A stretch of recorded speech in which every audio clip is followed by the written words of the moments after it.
একটি এতিমখানা থেকে আর্জেন্টিনার জাতীয় দলের স্বপ্ন শুনতে সিনেমার গল্প মনে হলেও এটিই বাস্তব। হাইতির রাজধানী পোর্ট অ প্রিন্স দারিদ্র্য, রাজনৈতিক অস্থিরতা আর অনিশ্চয়তার একটি শহর। সেখানকার একটি এতিমখানায় শুরু হয় স্টিফেন কিকি রামোসের জীবন। জন্মের পরই পরিবার থেকে বিচ্ছিন্ন হয়ে পড়েন তিনি। শৈশবের প্রথম দিনগুলো কেটেছে ভবিষ্যতের কোনো নিশ্চয়তা ছাড়াই, কিন্তু ভাগ্য যেন তার জন্য অন্য কোনো গল্প লিখে রেখেছিল, তা কে জানতো। একসময় আর্জেন্টিনার একটি পরিবার তাকে দত্তক নেয়। এরপর বদলে যায় সব কিছু। নতুন দেশ, নতুন পরিবার, নতুন ভাষা, নতুন সংস্কৃতি, এসবের সঙ্গে নিজেকে মানিয়ে নিতে শুরু করেন ছোট্ট রামোস। ধীরে ধীরে ফুটবলই হয়ে ওঠে তার নতুন পরিচয়ের ভাষা। আর্জেন্টিনার ঐতিহ্যবাহী ক্লাব ভিলেজ সার্সফিল্ডের একাডেমিতে যোগ দিয়েই নিজের প্রতিভার জানান দিতে শুরু করেন রামোস। চলতি মৌসুমে যুব দলের হয়ে করেছেন 12টি গোল, যার মধ্যে অ্যাথলেটিকো দে রাফায়েলার বিপক্ষে এক ম্যাচেই করেছেন 4 গোল। একজন 16 বছরের উইঙ্গারের জন্য এমন পারফরম্যান্স স্বাভাবিকভাবেই নজর কাড়বে কোচদের। তার দুর্দান্ত পারফরম্যান্সের পুরস্কারও মিলেছে খুব দ্রুত। আর্জেন্টিনা অনূর্ধ্ব 17 দলের প্রধান কোচ দিয়েগো প্লাসেন্তে প্রথমবারের মতো জাতীয় দলে ডাক দেন রামোসকে। মাত্র 16 বছর বয়সেই আকাশি সাদা জার্সি গায়ে তোলার সুযোগ। যে স্বপ্ন কোটি ফুটবলারের কাছে অধরা, সেটি ছুঁয়ে ফেলেছেন রামোস।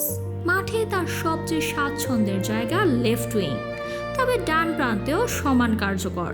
তার বাঁ পায়ের নিয়ন্ত্রণ, গতিময় ড্রিবলিং, দ্রুত কাউন্টার অ্যাটাক আর প্রতিপক্ষকে চাপে ফেলার প্রেসিং, সব মিলিয়ে ইতিমধ্যেই তাকে তুলনা করা হচ্ছে আধুনিক ইউরোপীয় ধাঁচের উইঙ্গারদের সঙ্গে। জাতীয় দলে ডাক পাওয়ার পর আবেগঘন প্রতিক্রিয়াও জানিয়েছেন রামোস। তিনি বলেন, আর্জেন্টিনাই আমার বেড়ে ওঠার দেশ। এখানেই আমি স্প্যানিশ শিখেছি, এখানেই আমার জীবন বেড়ে উঠেছে।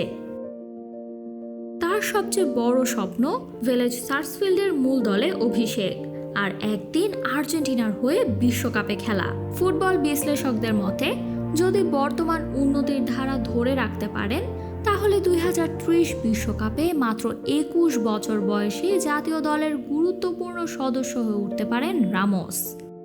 তবে এটি সম্ভাবনার মূল্যায়ন, নিশ্চয়তা নয়। তরুণ ফুটবলারদের বিকাশের ধারাবাহিকতা, ফিটনেস এবং ক্লাব পর্যায়ে সুযোগ পাওয়া বড় ভূমিকা রাখে। রামোসের গল্প শুধু একজন ফুটবলারের উত্থানের গল্প নয়, এটি সংগ্রাম থেকে স্বপ্ন ছোঁয়ার গল্প।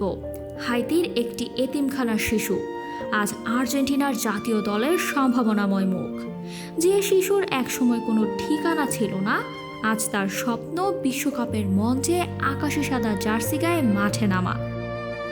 ফুটবল শুধু গোল কিংবা ট্রফির গল্প নয়, কখনো কখনো এটি মানুষের জীবনের সবচেয়ে অনুপ্রেরণাদায়ক অধ্যায়ও লিখে দেয়। স্টিফেন কিকি রামোসের গল্প ঠিক তেমনই সংগ্রাম থেকে সম্ভাবনার আর অনিশ্চয়তা থেকে স্বপ্ন পূরণের এক অসাধারণ যাত্রা।